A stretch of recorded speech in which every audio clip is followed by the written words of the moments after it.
And good morning, BSIT 11, ganun din sa BSIT 12 at BSIT 13. Kung nasan man kayo habang pinapanood nyo to at sana pinapanood nyo to, no? Um, Welcome sa Reading Visual Arts for ng Pamantasan Luzon ng Valenzuela. Okay, so our lesson for this week is about art criticism. So let's go to the PDF file. So this is a PDF file na same na available sa inyong Canvas. So inopen ko na siya.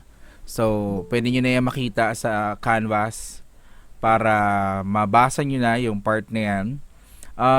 The first parts lang yung ipapaliwanag natin for now kasi nga medyo mahaba yung mga next parts yung pagdating sa analysis.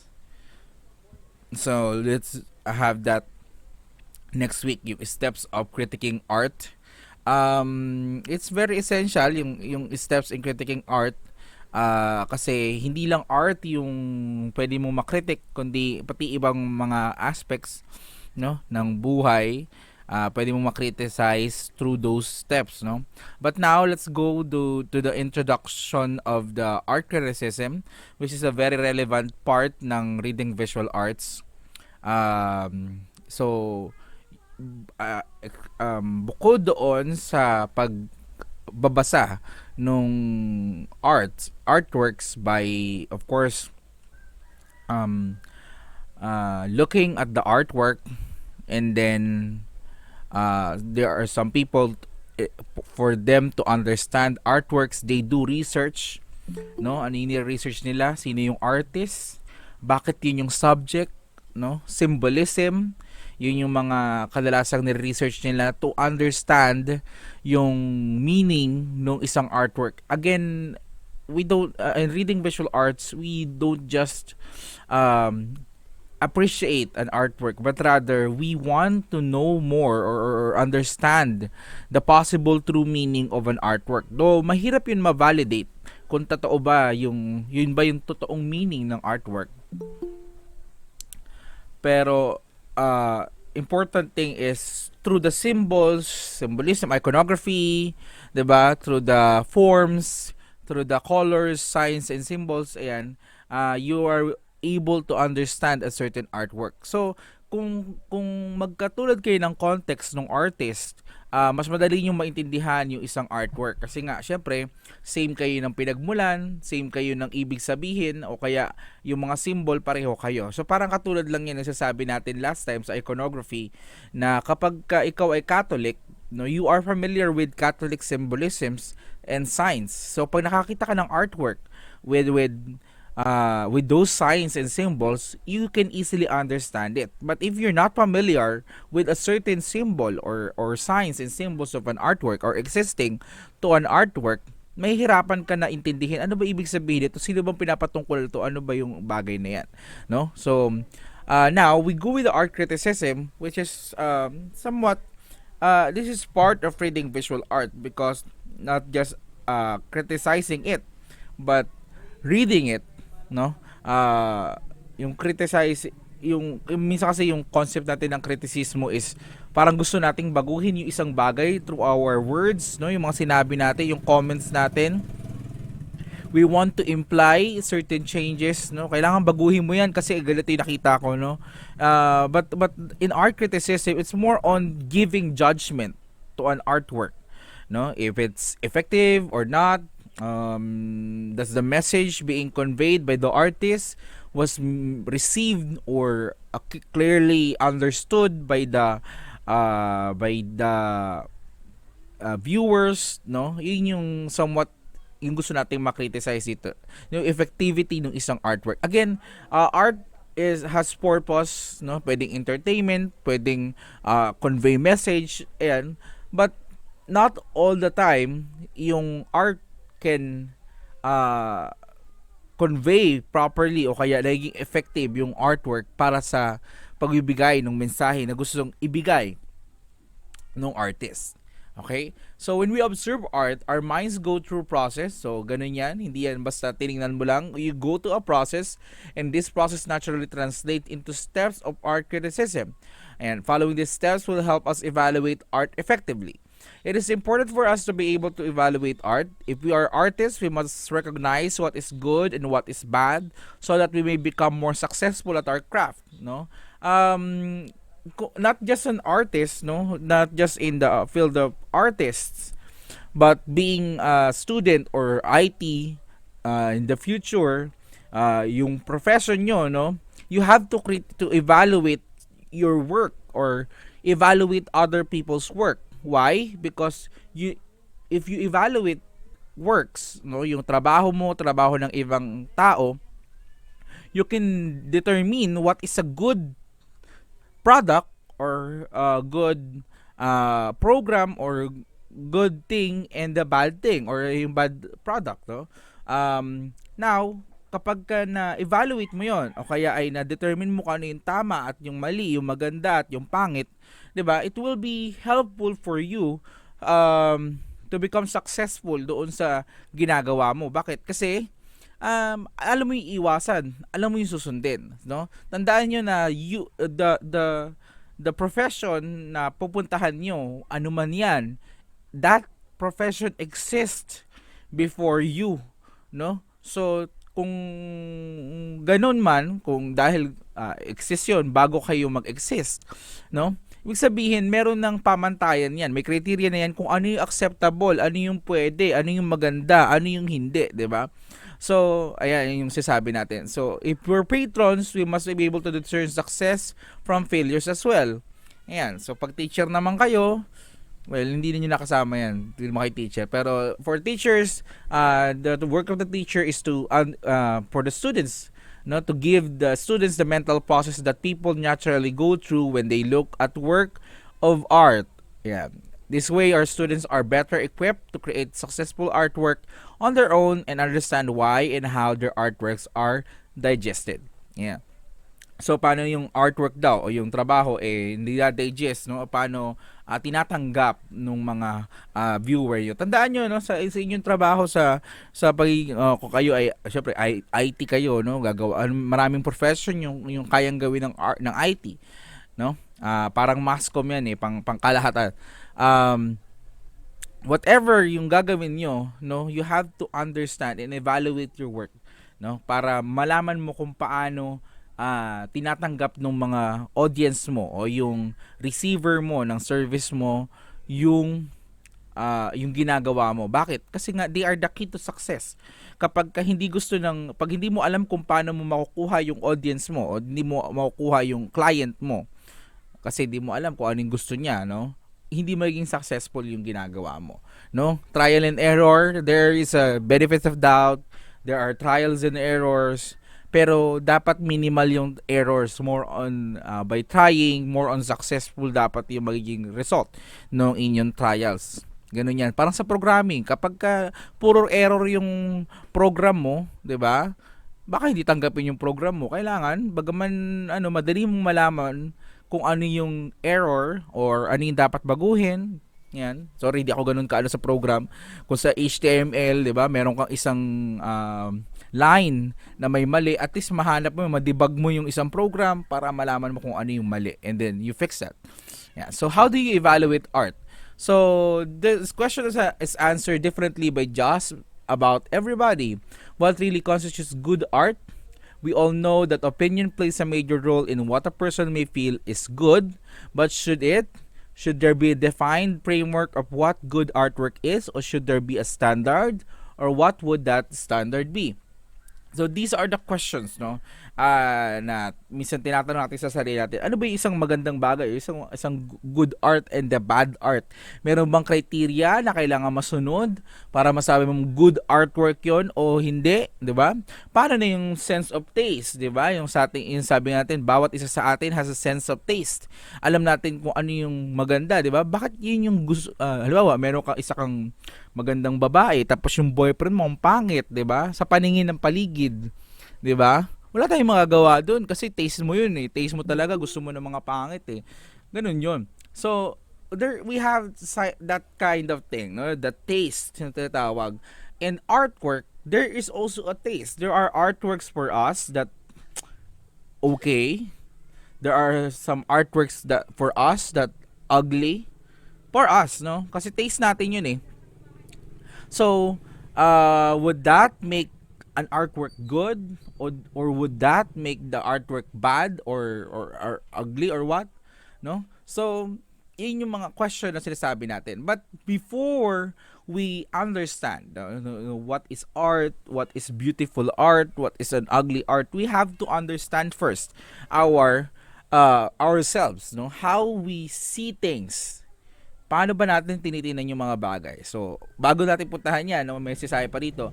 I often ask students what is art. The range of answers I get to the question is staggering. One answer keeps reading its ugly head. However, art is whatever you want to be. Want it to be, no? Kahit ano pwedeng maging sining. Kahit ano pwedeng maging maganda sa paningin mo. Because art is very subjective, no? Art is very subjective in a sense na bawat isa sa atin pwede nating sabihin yung isang bagay ay art at yung isang bagay ay hindi. Pero nasa atin yon. Bawat isa sa atin. Parang beauty lang yan. Beauty is in the eye of the beholder. No? So, so, um, evaluate yourself before you evaluate art. Yun yung bagay na sinasabi. Evaluate yourself before you evaluate art. Para lang yung bago mo punahin yung pagkakamali ng iba, linisin mo muna yung muta mo sa mata. Di ba? May muta ba ako? Makagising nyo pa lang. It's a, ayan.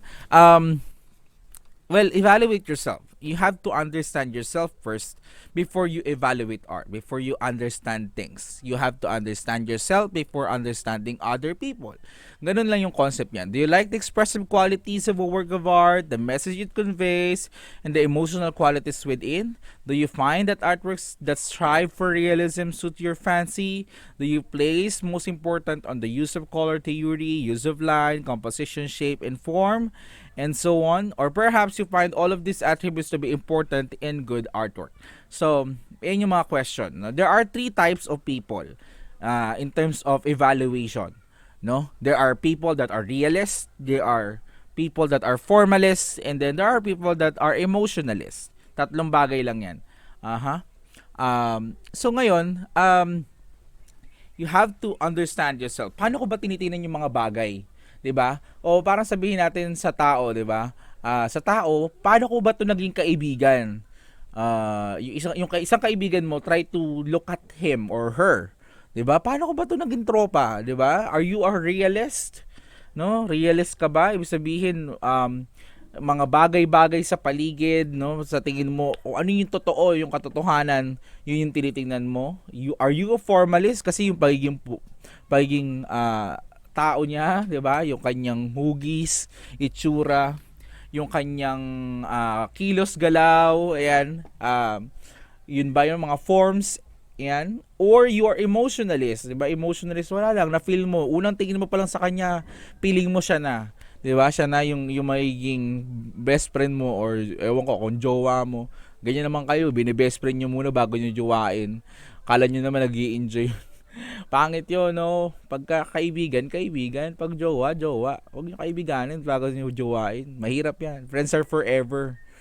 Tapos pag nasira nyo, pag nagkahiwalayan na kayo, di na kayo magkaibigan. Oh. Anyway, moving on. So, we have to categorize ourselves according to how we evaluate art and how we evaluate things, no? Yun yung isa sa malaking bagay.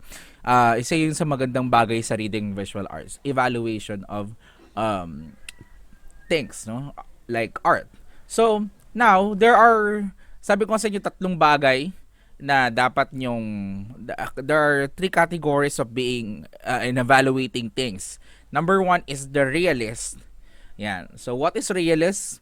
Yan. When you are a realist, you see the world as it is, and you have the natural inclination to view all sides of an issue from an objective stance. Realists are not swayed by unconscious bias or idealistic aims that easily move most people. Rather, they see the truth and prefer it to be unvarnished. So, ibig sabihin kung ano yung katotohanan, no? Yun lang yung tinitingnan mo, no? Wala kang pakialam dun sa yung coating na nangyayari. Diba? So, realists pay particular attention to the action and movement going on around them. and often they like to tell stories about things that happens to them, which might not necessarily be funny or have a point, just that they happen.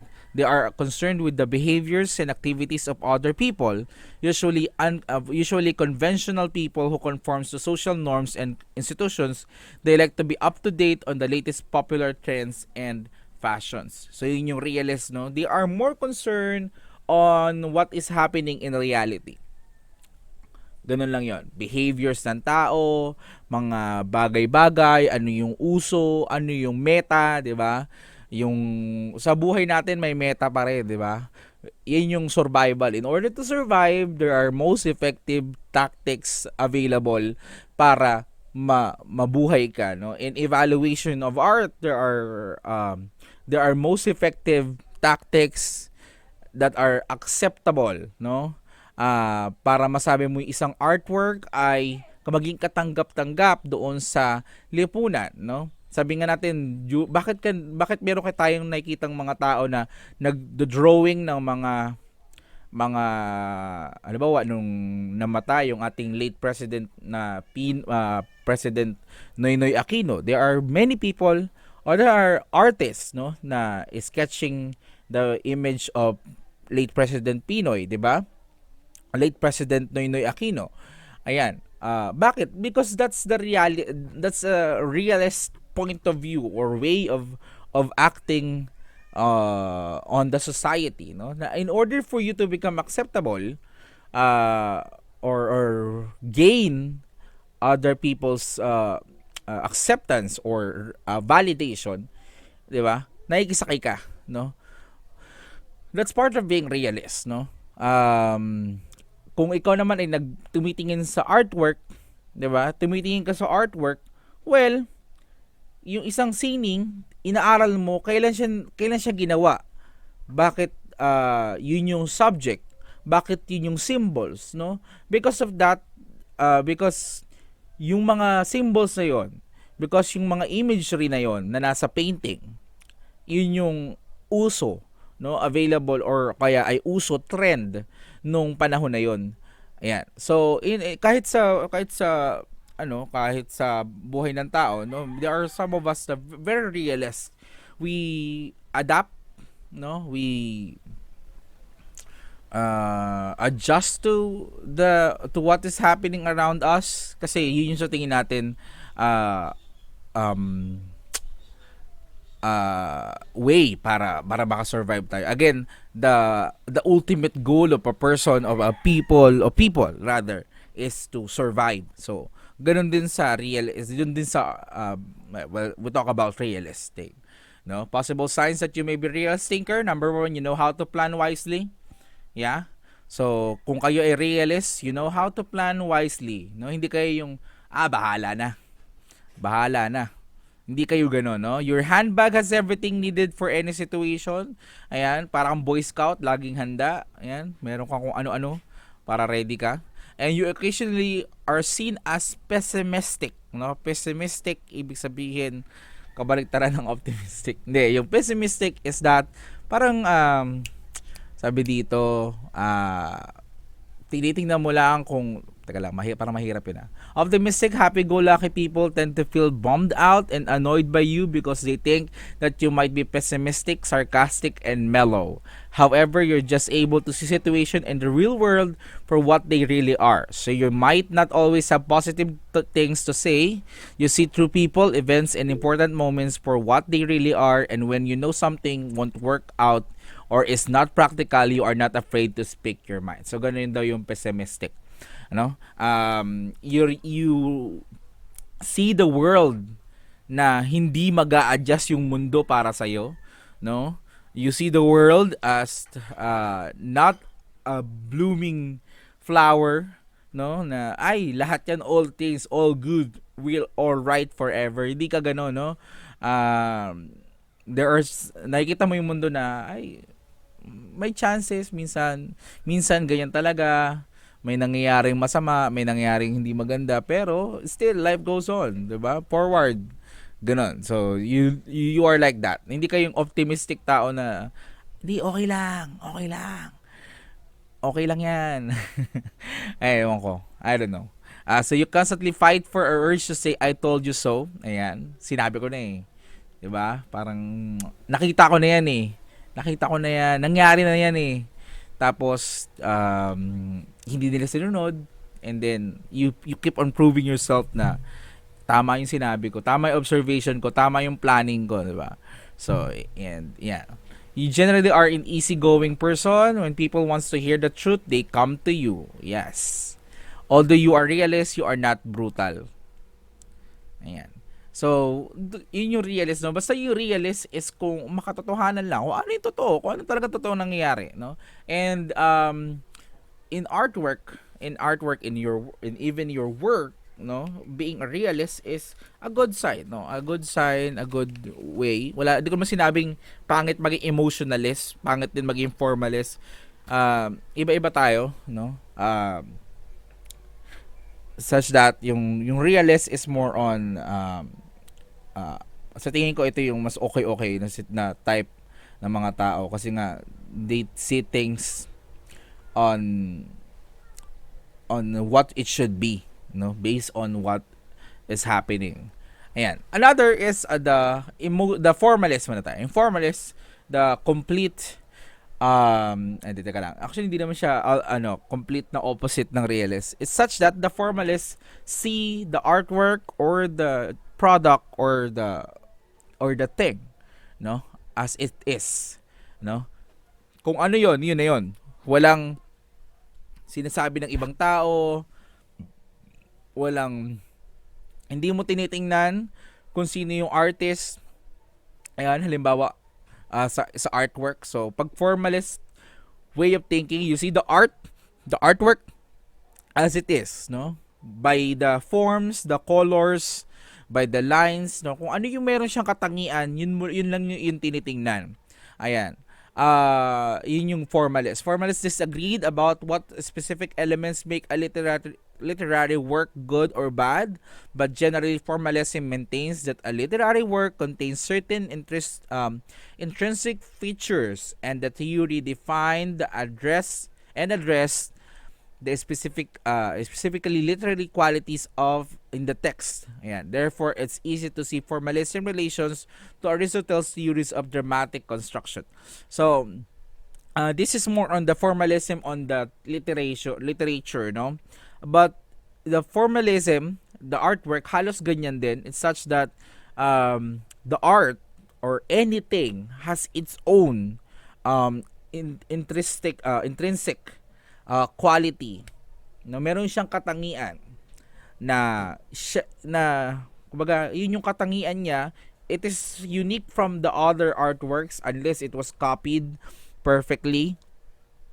Pero wala naman kasing ganoon no? Yung inakopya. Even yung katawan natin, hindi nakopya yung kaliwa sa kanan ng maigi. So, ayan, meron siyang katangian na very unique, and you have to see that thing solely doon sa kanyang mga katangian, no? Parang ganun. Paulit-ulit lang siya sabi ko. So, for the most part, traditional formalism is no longer used in academy. However, new critical theories are still sometimes used in secondary and post-secondary level instruction, literature, and writing. There has been renewed interest in form among group like the New Formalists. Ayan, may mga New Formalists na ngayon. And artwork, there are very useful yung formalism. Ito kasi sa literature yan. Kaya hindi siya ganun ginagamit. Sa artwork, formalism is very important kasi nga minsan the title of the artwork is unknown, the artist is unknown. So ngayon, ano pagbabasehan mo, 'di ba? Hindi mo alam kung anong year. Unknown din yung year kung kailan ginawa. So when that happened, no? You go to the formalism. Usually, kapag tumitingin tayo sa mga bagay, halimbawa yung mga unfamiliar or yung mga bago lang na nakita mo, you go to formalism, no? Bakit po ganun, sir? Kasi nga wala kang information about other yung surrounding the subject na information. Halimbawa, pumunta ka ng tindahan, no, ng isang malaking store. Tapos may nakita kang bagong product, hindi siya in-advertise. Totally, ngayon mo lang siya nakita yung produkto na yon. You go to formalism, no? Yung pagiging characteristic ng isang bagay na yon. But, baka maguluhan kayo, sir, sabi mo may realist lang, may formalist lang. Bakit ngayon you go to formalism and then pwede po akong mag-proceed sa realism? Kasi nga, ang sinasabi lang natin dito, there are itong formalism, realism, saka yung emotionalism, yun yung mga sometimes, may dominant yan. May tao na dominant yung pagiging formalist, may tao na dominant yung realist, at dominant din yung emotionalist. Ayan. So, yun yung sasabi natin. And of course, yung last nga, yung sasabi ko sa inyo, yung emotionalist, o yung emotionalism, no? Ito yung mga tao na inuuna na hindi nila ganang tinitingnan yung form ng isang artwork o iba isang painting, kung ano yung meron siyang kulay whatsoever. Nantok na ako. And the realist, yung mga concept na surrounding doon sa subject, existing and surrounding doon sa subject, but they are more into the emotion or the mood or the feelings na feel nila nung nakita yung isang artwork o nung isang bagay. Alam mo yon, parang instinct, parang ganoon yung concept ng emotionalism. Nung nakita mo yun, yung bagay na yun, 'di ba? May naramdaman ka. Alam mo yon, yung parang ano yan parang sa game of chance, alam mo yun, yung gano'n. Halimbawa, naglalaro ka ng ano pa pwede mong nilalaro? Naglalaro ka ng baril-barilan dun sa perya. Nalaro nyo ba yun? 'Di ba? Hello. So, ngayon, meron kang naramdaman, itong bagay na to, gusto ko to. Itong bagay na to, hiwalay sa iba, 'di ba? Parang sa pamimili niyo 'yan ng sa pamimili niyo 'yan, yung mga babae sa pamimili ng manliligaw, 'di ba? Pagka maraming nanliligaw sa inyo, mga 20 nanliligaw sa inyo, 'yon, tao kayo. pag marami kayong manliligaw, meron kang choices. Taray, sana all may choices.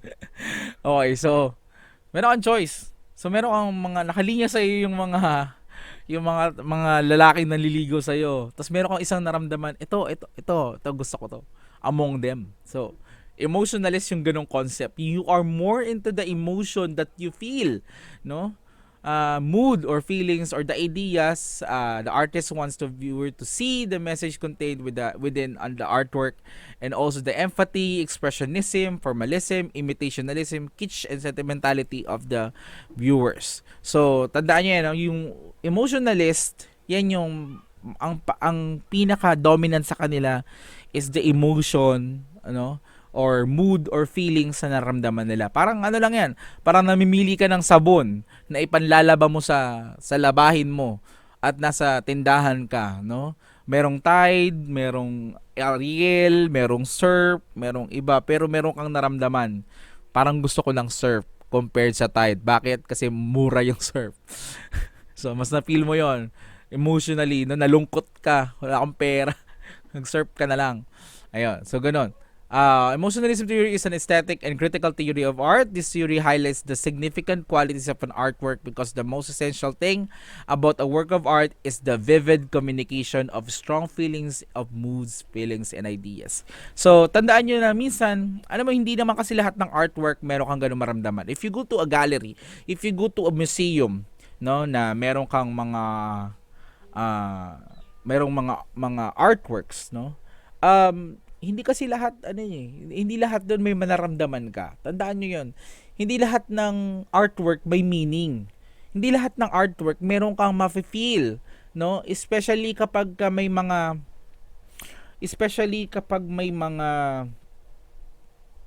artwork na hindi ka same context. Ibig sabihin hindi katulad ng pinagmulan mo. Hindi katulad ng, alam mo yun, yung signs and symbols sila, hindi mo maintindihan. Sometimes it's hard to get an emotion from that, no? Yun yung ano, so hindi siya required. But again, um kung sa process there are some of us that start with formalism, but because we are dominant with realism, you go to realism, no? But emotionalism is the most, is among the powerful na na evaluation, no, ng way of evaluation, yung emotion. Bakit? Because ito yung fulfillment of the true uh, reason nung isang artwork, or fulfillment ng true uh, purpose of an artwork. Tandaan nyo, yung artwork is created, no, to convey something, no, to convey message.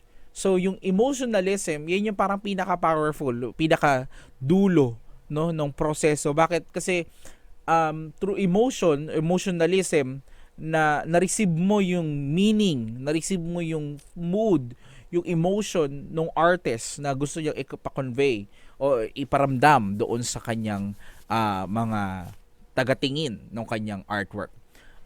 Formalism, well, lahat naman can create forms, lahat naman can do the forms, ayan, the characteristic, simple lang yan. The realism naman, well, everybody can feel what, you can understand what is happening around, no, ano yung reality, ano yung trend, yan. But the emotionalism, yan, medyo, kumbaga, um, dulo yan. Ayun yung pinaka concept, no? So now I want you to try to evaluate, or to try to understand yourselves kung paano ba kayo mag-evaluate ng bagay-bagay. Okay? So ano po yung papagawa ko this week? So yung papagawa ko this week is kailangan so yung papagawa ko this week, you have um to look for, alam ko nakahanap na kayo ata ng artwork dati, no? Try to look at that again, yung artwork. Kung wala, kung hindi pa ako nakapagpagawa ng ganun, so ano to, individual activity ito, no? Individual activity, ibig sabihin kanya-kanya. So maghanap kayo bawat isa sa inyo ng artwork na pwede nyo maging subject nyo sa inyong gagawin. So, I want you to evaluate that. No, I want you to evaluate a certain artwork. Pwedeng sikat na artwork, pwedeng hindi rin ganong sikat na artwork. Wag naman yung wag naman, pero sana available siya sa museum, no? So, hanap na lang kayo sa mga virtual museum sa Pilipinas ng isang artwork, pinto artwork. Merong mga ganyan, mga image lang nun, picture lang nun, no? And then you get that. Wag naman yung gawa ng kaklase nyo, no? Yung drawing. Ay, meron pinagawa si sir. So ngayon, mag-drawing ka. I-evaluate ko, no? Wag ganoon. Yung kailangan existing na siya. Pwede rin yung mga online posts o already posted ng mga artwork. Yan. Kung meron kayong mga kaibigan na ganoon, wag lang maulit, no? Wag lang yung may katulad doon sa klase. So, usap-usap na kayo, pwede kayong akin to, bahala kayo. So, ayun. Pag-usapan nyo na lang, wag lang may maulit. Kapag may naulit, hindi hati sila sa grade. Kung halimbawa, binigyan ko ng 98, hindi hati sila. So, 45 plus 4. Hindi, at least 49 yung grade nyo, no? Okay na yun. 45 over 100. Okay na yun. So, pagka may katulad, so ganon. So, hanap muna kayo ng artwork na hindi magre-review ng museum. No need. Kailangan mo lang kailangan mo lang tumingin kung alin din yung pwede mong makuha. No. Walang museum ngayon ata eh. Sayang. Anyway, so maghanap kayo ng image ng isang painting o ng isang artwork. Pwedeng sculpture, pwedeng architecture, painting, and then evaluate it. No? Evaluate ano yung tingin mo, no? Bakit siya maganda? Anong katangian niya? Ayan. So, ganon. Talk about something about doon. Talk something about doon sa artwork na nakita niya, no? And then after that, um sulatan nyo naman yung sarili nyo kung kayo ba ay realist, formalist, or emotionalist. Yun lang. Wag at bakit nyo nasabing kayo ay ganon, no? So emotionalist po ako kasi ganito ganyan, no? Sir, Tagalog po ba? Oh, Tagalog. Tagalog po lahat. Okay? May tanong pa kayo? Check natin yung chat box. So, ayan. May module po ba? Meron. Nandun sa nasa Canvas.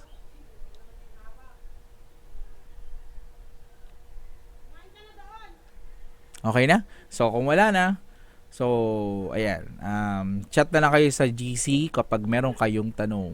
Okay? I'll end the recording. Thank you so much for listening.